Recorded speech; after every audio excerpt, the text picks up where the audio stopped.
Hello students, welcome back. This is Abhishek and today in this video we are going to deal with Indian textile in European market. In earlier video I have told you about the quality of Indian textile. Okay, quality, what was the quality of Indian textile? I have already told you. I am not gonna tell it again because it will take a lot of time. So let's start. What was the condition of Indian textile in European market? Okay, Indian textile का जो condition था वो European market में क्या था, तो हम देखेंगे कि अर्ली 18th सेंचुरी में, अर्ली 18th सेंचुरी के दौरान क्या था,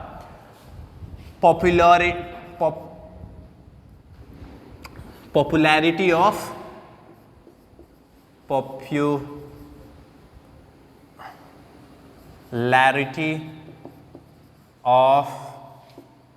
Indian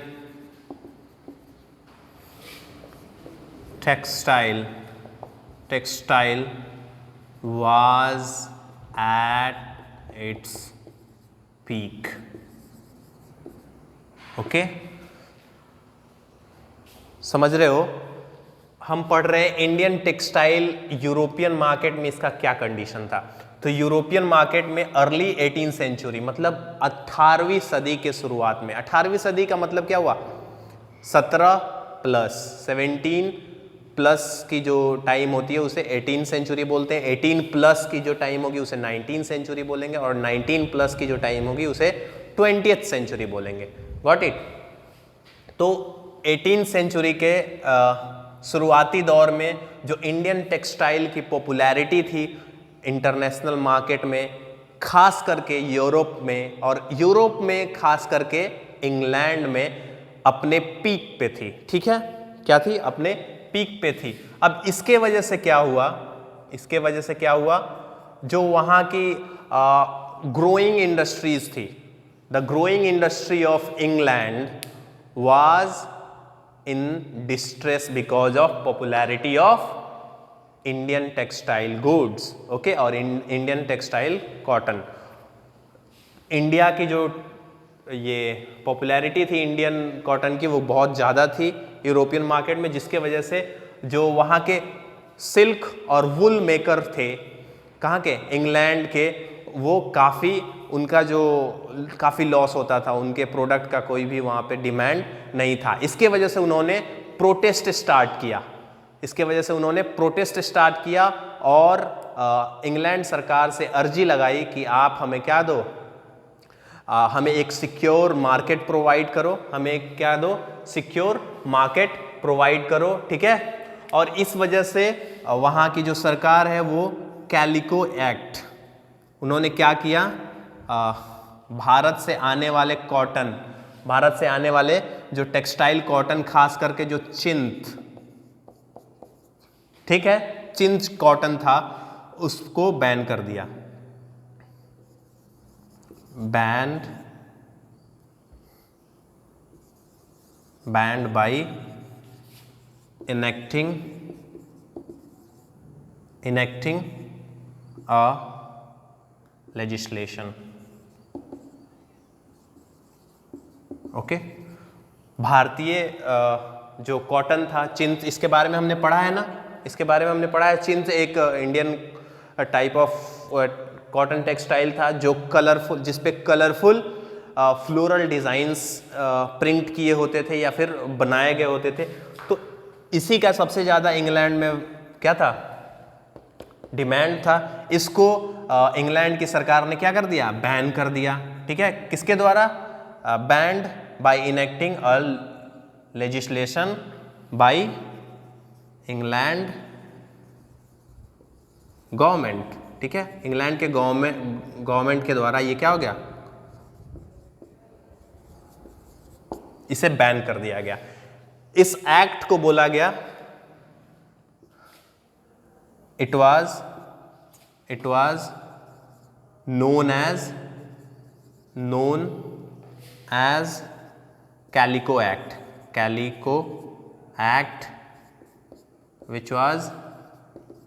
which was passed in 1720। Okay, देखो बैन किया किस कपड़े को? चिंस को, जो एक प्रिंटेड क्लोथ हुआ करता था, लेकिन उसका नाम क्या दिया? Calico act. मतलब ये एक तरीके से इंटरेस्टिंग है ना, कि बैन किया किसको? चिंस को, लेकिन नाम किसका दिया? कैलिको एक्ट का। ठीक है, समझ रहे हो? ओके, इस तरीके से भारतीय जो कॉटन था उसको अब यहाँ से प्रॉब्लम शुरू होना स्टार्ट हुआ यूरोपियन मार्केट में। Got it? यूरोपियन मार्केट में इसको प्रॉब्लम स्टार्ट हुई। अब देखो एक और प्रॉब्लम भारत के कॉटन के साथ क्या आया?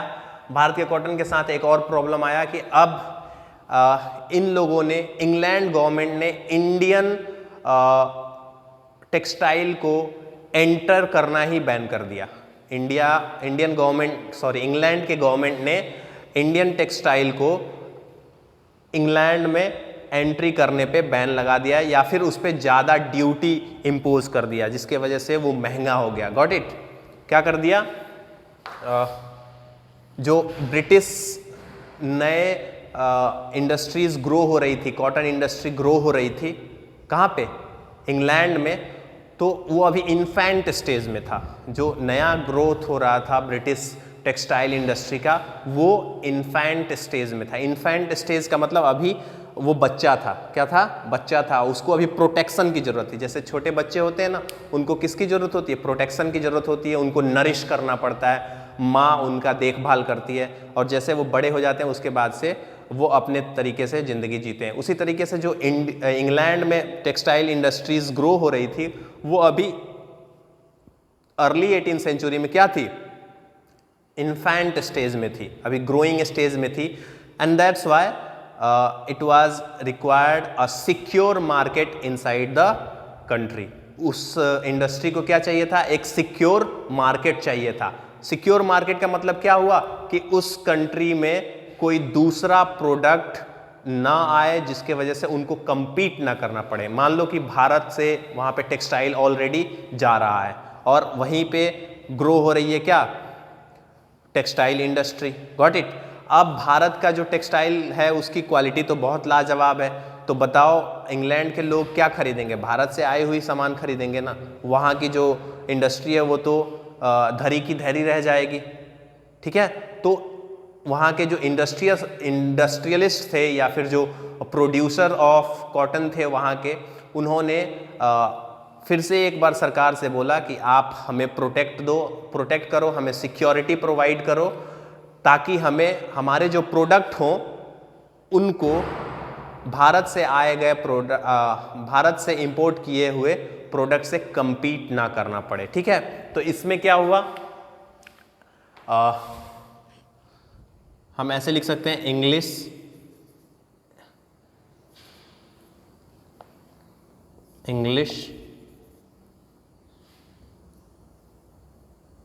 Textile industry was in infant stage। Okay, कहाँ था? इन्फेंट स्टेज में था।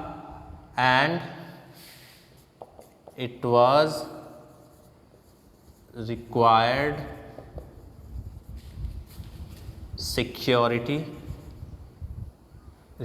secure market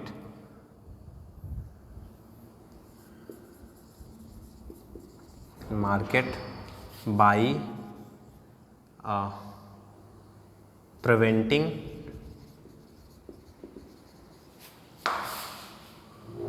entry of Indian textile। Okay, समझ रहे हो? वहाँ की जो टेक्सटाइल इंडस्ट्री थी वो अभी ग्रो कर रही थी, जिसके वजह से वो चाहते थे कि इंडिया से आने वाले क्लोथ्स जो हों वो भारत में एंट्री ना करें और हमें एक फ्री, इंग्लैंड के अंदर ही एक फ्री मार्केट मिले। ठीक है, इस तरीके से भारतीय कॉटन को थोड़ा सा वहाँ पे डिक्लिनेशन का सामना करना पड़ा। अब इसके बाद क्या होता है, अभी भी भारत का जो कॉटन है वो इंग्लैंड में पॉपुलर है। अब चूंकि कंपटीशन होने वाला है इन दोनों टेक्सटाइल्स में, इंडियन टेक्सटाइल इंडस्ट्री में और इंग्लिश टेक्सटाइल इंडस्ट्री में, इस कंपटीशन के दौर में अंग्रेजों ने कुछ इन्वेंशन करना शुरू कर दिया, टेक्निकल इन्वेंशन करना शुरू कर दिया, मशीनरी का इन्वेंशन करना शुरू कर दिया। और इस दौर में क्या होता है, उन्होंने एक बहुत ही इम्पॉर्टेंट मशीन को खोज निकाला जिसका नाम था स्पिनिंग जैनी, जिसका क्या नाम था, स्पिनिंग जैनी। और उसके बाद से एक और इम्पॉर्टेंट इन्वेंशन होती है स्टीम इंजन की। स्टीम इंजन और स्पिनिंग जैनी इस दौर की दो इम्पॉर्टेंट इन्वेंशंस थी, जिसके वजह से इंग्लैंड की इंडस्ट्री, इंग्लैंड की टेक्सटाइल इंडस्ट्री में क्या होता है, एक बहुत ही सडन ग्रोथ देखने को मिलता है। अब वहाँ पे प्रोडक्शन जो होता है वो मशीन से होने लगता है, हाथों से नहीं होता है। अब मशीन से हुआ प्रोडक्शन क्या होगा, एक तो बहुत ही ज़्यादा अमाउंट में प्रोडक्शन होगा, ठीक है, और दूसरा जो क्वालिटी ऑफ द गुड्स होंगी वो काफ़ी अच्छी होगी। Quality of goods would be better and the production amount means immense quantity of production can be done by using such machines. Okay, अब इस तरीके से क्या होता है, अब यहाँ पे भारतीय टेक्सटाइल पिछड़ जाता है। ठीक है, यहाँ से अब भारतीय टेक्सटाइल क्या हो जाता है, पिछड़ जाता है। कैसे पिछड़ जाता है, कैसे पिछड़ जाता है, by the invention of machines like spinning jenny and what steam engine। Okay, spinning jenny की क्या खासियत होती है, पहले जो था स्पिनिंग करते हैं, पहले हम क्या करते हैं, कॉटन को पहले कलेक्ट करते हैं और उसके थ्रेड्स बनाते हैं। थ्रेड बनाने के लिए हमें क्या करना होता है, स्पिनिंग करना होता है, उसको स्पिनिंग करना होता है और उसके स्पिंडल्स बनाने होते हैं। तो वो पहले तकली और चरखे पे होता था, वहाँ पे भी उसी तरीके से हैंडलूम से ही किया जाता था, हाथों से ही किया जाता था। लेकिन जैसे ही ये स्पिनिंग जेनी का इन्वेंशन होता है, अब वहाँ पे जो प्रोडक्शन हो गया वो हैंडलूम्स के कंपैरिजन में 8 टाइम्स ज़्यादा प्रोडक्शन स्टार्ट हो गया, जिसके वजह से कहीं ना कहीं भारतीय टेक्सटाइल को क्या करना पड़ा, सफ़र करना पड़ा। Got it? Okay,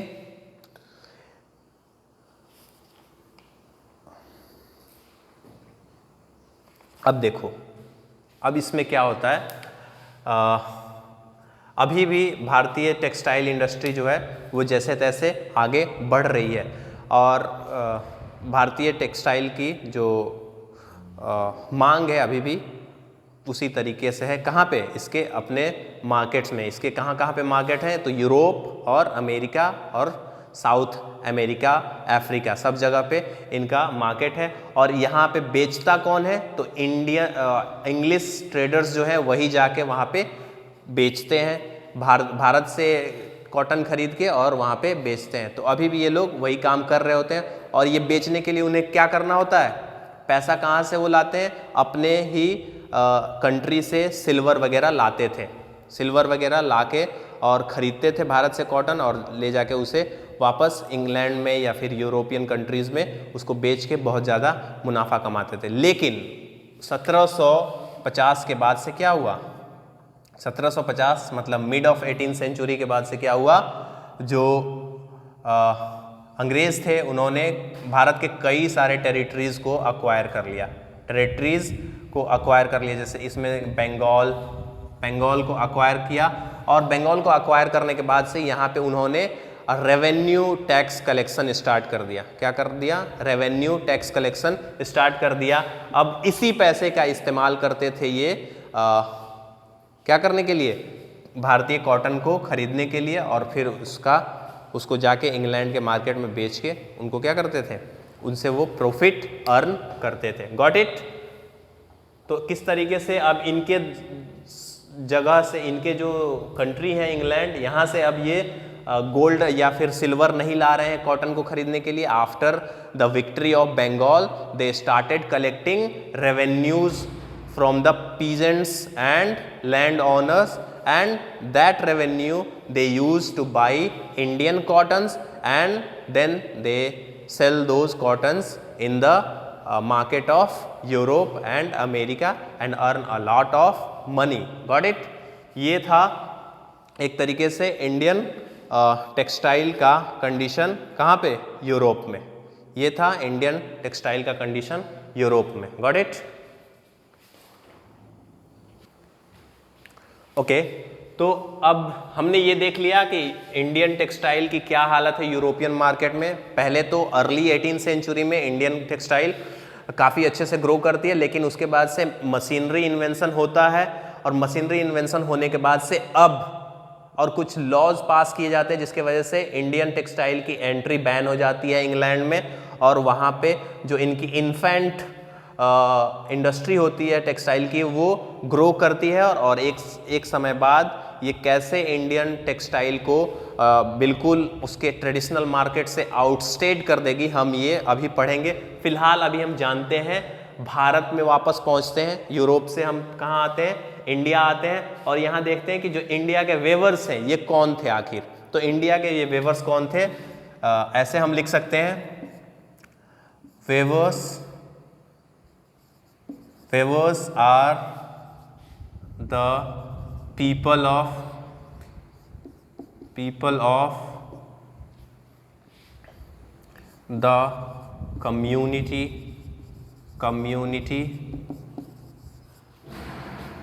which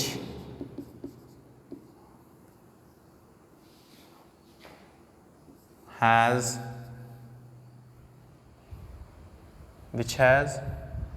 specialized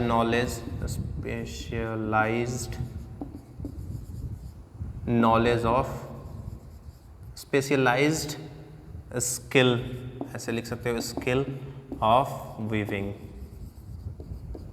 okay, ये वीवर्स कौन थे इंडिया के?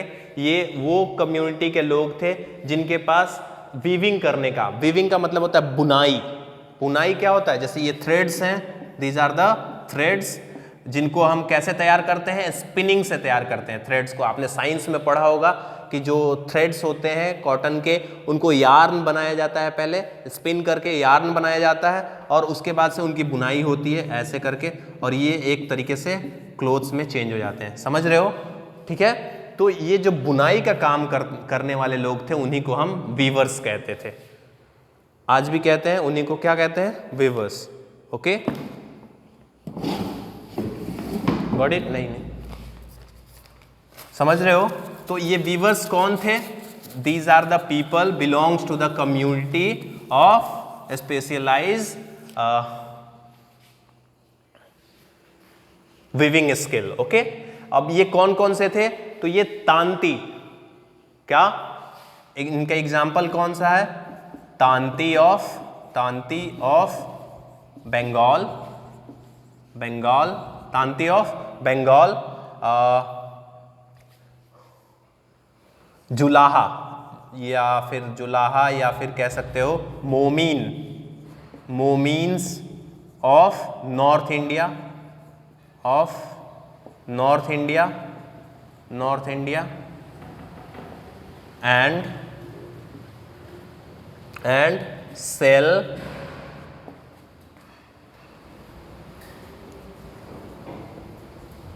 कोइकोलार and Devangs of south India. ये जो थे मेन वीवर कम्युनिटी के लोग थे. ठीक है, ये कौन थे? वीवर कम्युनिटी के लोग थे. ठीक है, समझ रहे हो? वीवर्स समझ गए कौन होते थे वीवर्स? आई होप आप लोग समझ गए. Weavers are the people belongs to the community of specialised skill weaving. Okay, जिनके पास स्पेशलाइज्ड स्किल होता था वीविंग करने का, और ये स्किल इनको कहाँ से मिलता था? तो इनके फोर फादर्स से, मतलब ये एक जनरेशन से दूसरे जनरेशन तक ये आसानी से इसको क्या करते थे? हासिल करते थे, सीखते थे. Got it? इसके लिए कोई यूनिवर्सिटी और कॉलेज नहीं जाते थे इसको अक्वायर करने के लिए, इस स्किल को अक्वायर करने के लिए. Got it? समझ रहे हो? अब देखो वीविंग होता क्या, अभी आपको मैंने बताया, कपड़ों को जो यार्न को एक तरीके से बुनना ही वीविंग कहलाता है. ठीक है, समझ रहे हो? तो कपड़ा बनाने का जो पहला प्रोसेस होता है वो क्या होता है? स्पिनिंग। पहला प्रोसेस जो होता है स्पिनिंग। Got it? ये स्पिनिंग किस पे होती है? तो तकला और एंड चरखा, ऐसे कह सकते हो, तकला एंड चरखा पे होती है। इसी पे होती है ना, तकली एंड चरखा। ओके, तकली एंड चरखी। इस स्पिनिंग के वर्क में कौन इन्वॉल्व होता है? तो वुमेन्स सबसे ज्यादा इन्वॉल्व होती हैं स्पिनिंग के जॉब में। ठीक है, यही पहला स्टेज होता है कपड़ा बनाने का। पहला स्टेज होता है कपड़ा बनाने का कौन? स्पिनिंग। ठीक है, इस स्पिनिंग जॉब में कौन इन्वॉल्व होता है? वुमेन्स। ओके, कौन इन्वॉल्व होता है? वुमेन। Got it? समझ रहे हो? अब बताओ, ये स्पिनिंग करने से क्या मिलता है? थ्रेड मिलता है। स्पिनिंग करने से क्या मिलता है? जैसे कॉटन का अगर आप स्पिनिंग करोगे चरखे पे तो वो उससे क्या मिलेगा आपको? थ्रेड मिलेगा। थ्रेड को आप बुनोगे तो वहां से कपड़ा मिलेगा। ठीक है, थ्रेड को आप बुनोगे तो वहां से कपड़ा मिलेगा। तो जो बुनाई का काम करते थे वो कौन करते थे? वो उसमें इन्वॉल्व होते थे मेन। बुनाई के काम में कौन इन्वॉल्व होते थे? मेन। स्पिनिंग के काम में कौन इन्वॉल्व होता था? कौन इन्वॉल्व होता था? वुमेन्स। अब देखो, इसके साथ एक और काम होता है। मान लो कि हमें कुछ ऐसे कपड़े हैं जिनको कलरफुल बनाना है। कलरफुल बनाने के लिए क्या करना होगा? उसको डाई करना होगा ना, तो मीन्स उसको रंगना होगा। तो रंगने के लिए कौन होता था? एक रंगरेज होते थे। क्या होते थे? रंगरेज। उनको छिपीगार भी बोला जाता था। ठीक है, वो क्या करते थे? कलर करते थे इन थ्रेड्स को। ठीक है, तो रंगरेज ऐसे लिख सकते हो, रंगरेज। ठीक है, ये तीन लोग जो हैं वो इंडियन टेक्सटाइल इंडस्ट्री में काम करते थे। ठीक है, इंडियन टेक्सटाइल इंडस्ट्री में काम करते थे। ये हो गया। सो नाउ अब हम पढ़ेंगे डिक्लाइन ऑफ इंडियन टेक्सटाइल। अभी तक हमने पढ़ा कि यूरोपियन मार्केट में क्या इसका कंडीशन था इंडियन टेक्सटाइल का, कैसे इसने अंग्रेजों के मतलब ब्रिटिशर्स टेक्सटाइल इंडस्ट्री से कैसे compete किया कुछ समय के लिए, उसके बाद से डिक्लाइन शुरू हो जाता है। तो वो हम अभी जानते हैं, देखते हैं कैसे हुआ। तो जब इंडियन टेक्सटाइल का means after the growth of English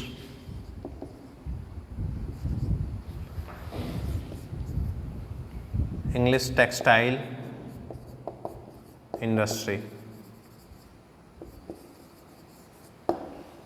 इसके बाद से क्या होता है? आप लिख लोगे after the growth of English textile industry, Indian textile industry affected in several ways.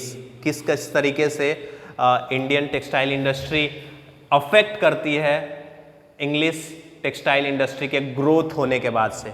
पहले तो इन लोगों ने मशीन से अब प्रोडक्शन शुरू कर दिया था। हमने अभी भी मशीन से प्रोडक्शन स्टार्ट नहीं किया था। अभी भी हमारा जो था वो हैंडलूम प्रोडक्शन ही होता था। ठीक है, लेकिन ब्रिटिश टेक्सटाइल इंडस्ट्री ने मशीन से प्रोडक्शन स्टार्ट कर दिया था। तो इसमें पहला जो प्रॉब्लम होता है वो किस तरीके से होता है? तो अब क्या हुआ? ब्रिटिशर्स ने बहुत ज़्यादा अमाउंट में प्रोडक्शन स्टार्ट कर दिया था, जिसके वजह से ब्रिटिश कॉटन गुड्स जो थी वो भारत की जो ट्रेडिशनल मार्केट्स थी वहाँ तक पहुँच गई थी। भारत की जो ट्रेडिशनल मार्केट्स थी वो कहाँ कहाँ तक थी? तो वो साउथ ईस्ट एशिया में थी, यूरोप में थी, यूरोप के साथ अमेरिका, अफ्रीका, साउथ अमेरिका, ये सब जगह जो थी वो भारत की ट्रेडिशनल मार्केट्स थी। अब इन मार्केट्स में कौन पहुंच गया था? इंग्लैंड के कपड़े पहुंच चुके थे। इंग्लैंड से बनाए गए, मशीन से बनाए गए गुड्स पहुंच चुके थे। अब क्या था? इन मार्केट्स में इंडियन टेक्सटाइल को इनके साथ compete करना था, but it was quite difficult for Indian cotton textile to compete with machine made cotton textile from Britain, and after few years British textile successfully outstayed Indian textile from its traditional market। क्या होता है? British textile industry और British cotton की जो textile होती है वो भारत के कॉटन के कपड़ों को उसके ट्रेडिशनल मार्केट से सक्सेसफुली हटा देती है। ठीक है, पहला तो ये होता है। और दूसरा क्या होता है, दूसरा जो भी गवर्नमेंट होती है, जो भी इंग्लैंड की जो गवर्नमेंट थी वो भारत से इंपोर्ट होने वाली कॉटन पे क्या लगाने लगी, ह्यूज ड्यूटी लगाने लगी। ह्यूज ड्यूटी का मतलब क्या हो गया, उस पर ज़्यादा टैक्स लगाने लगी। मतलब भारत को अगर 1,000 रुपये का क्या लाना है, कपड़ा लाना है, तो इंग्लैंड को वहाँ पे जाके उसे कम से कम 20% एक्स्ट्रा देना पड़ता था। मतलब 1,000 का 20% कितना हो गया, लगभग 1,200 रुपये देना पड़ता था। तब वो सामान कहाँ पे होता, एंट्री होता, इंग्लैंड में होता या फिर अदर मार्केट्स में होता। और इसके वजह से भारतीय कपड़े महंगे हो जाते हैं। महंगे हो जाने की वजह से लोग इसको खरीदना बंद कर दिए। ठीक है, समझ रहे हो। उसके बाद से क्या होता है, जैसे ही 19वीं सेंचुरी स्टार्ट होती है तो भारतीय कॉटन का जो अपना ट्रेडिशनल मार्केट होता है वहाँ से भारतीय कॉटन को लोग छुट्टी कर देते हैं। अब किसका इस्तेमाल करते हैं, इंग्लैंड से बने हुए कॉटन गुड्स का इस्तेमाल करते हैं। अब इसके वजह से क्या होता है, इसके वजह से क्या होता है, इंडियन टेक्सटाइल का जो डिमांड है, डिमांड ओवर, इंडियन टेक्सटाइल का डिमांड अब खत्म। अब इंडियन टेक्सटाइल का डिमांड खत्म means production over, production over. अब प्रोडक्शन जब ओवर तो इसमें जब मिलियंस ऑफ लोग वीवर्स, स्पिनर्स, रंगरेज ये सब बन के काम कर रहे थे, रोजगार पा रहे थे, पैसा कमा रहे थे, इनका भी अब जॉब खत्म, ये भी अब जॉब से हाथ धो बैठे। अब भारत में बढ़ती है बेरोजगारी। इसके वजह से भारत में क्या बढ़ती है, बेरोजगारी। और बेरोजगारी के बढ़ने के बाद से भारत में से लोग ये जो वीवर्स थे वो अब क्या हो जाते हैं, अब एग्रीकल्चरल लेबरर्स बन जाते हैं। शहरों में जाकर वो छोटे मोटे काम करना स्टार्ट कर देते हैं, आर्मी में काम करना शुरू कर देते हैं। और कुछ तो अपने देश को छोड़कर दूसरे देश में जाते हैं एज अ गिरमिटिया मजदूर, प्लांटेशन लेबरर के रूप में अफ्रीका, अमेरिका वगैरह में जाके वो बस जाते हैं। तभी आप देखते हो वेस्ट इंडीज़ में कई बार रवि रामपाल जैसे खिलाड़ी आपको देखने को मिलते हैं, वो इंडियन दिखते हैं। ठीक है, उसी तरीके से अफ्रीका में भी आप इंडियन तरीके के लोग देखते हो। वो कब गए थे, इसी समय गए थे जब इनको भारत से रोजगार खत्म हो गया था। तो ये लोग कहाँ पहुँच गए थे, अपनी रोजी रोटी चलाने के लिए दूसरे देशों में पहुंच गए थे। समझ रहे हो। तो इससे क्या इफेक्ट हुआ, इंडियन टेक्सटाइल इंडस्ट्री को compete करना पड़ा अंग्रेजों के टेक्सटाइल से, जिसके वजह से भारतीय टेक्सटाइल का जो डिमांड था वो इसके ट्रेडिशनल मार्केट में कम हो गया। अब इसका प्रोडक्शन भी खत्म हो गया, इससे जो जुड़े लोग थे वो भी बेरोजगार हो गए। और इस तरीके से क्या हुआ, भारतीय टेक्सटाइल का डिक्लाइन शुरू हो गया। इससे बुरी बात क्या होने वाली थी, अभी उससे बुरी बात आने वाली थी 1830 के आसपास। 1830 के आसपास भारत भी अंग्रेजों का एक बहुत बड़ा मार्केट बन गया, अंग्रेजों के टेक्सटाइल का एक बहुत बड़ा मार्केट बन गया। और 1880 के आसपास भारत में पहना जाने वाला हर 5वां कपड़ा कहाँ से बना होता था, अंग्रेजों से बना होता था, अंग्रेजों का टेक्सटाइल होता था। ठीक है, 80% of Indian people uses the cotton clothes that are imported from where, from England. तो भारत में इन लोगों ने क्या कर दिया, अपने कपड़ों का बाढ़ सा लगा दिया, जिसके वजह से भारत में भी इंडियन टेक्सटाइल की वैल्यू कम हो गई। और इस तरीके से भारतीय टेक्सटाइल बिल्कुल डिक्लाइन कर गया। ओके, इस वीडियो में यहीं तक। अभी हम होमवर्क आपको क्या देंगे, हाउ इंडियन टेक्सटाइल डिक्लाइन, दूसरा why Indian textile has to compete with British textile industry, and who are the people lose their jobs after the lose of demand of Indian textile. ये सब question आप करना, मैं लिख के आपको भेजूंगा ग्रुप में, don't worry. Thank you very much.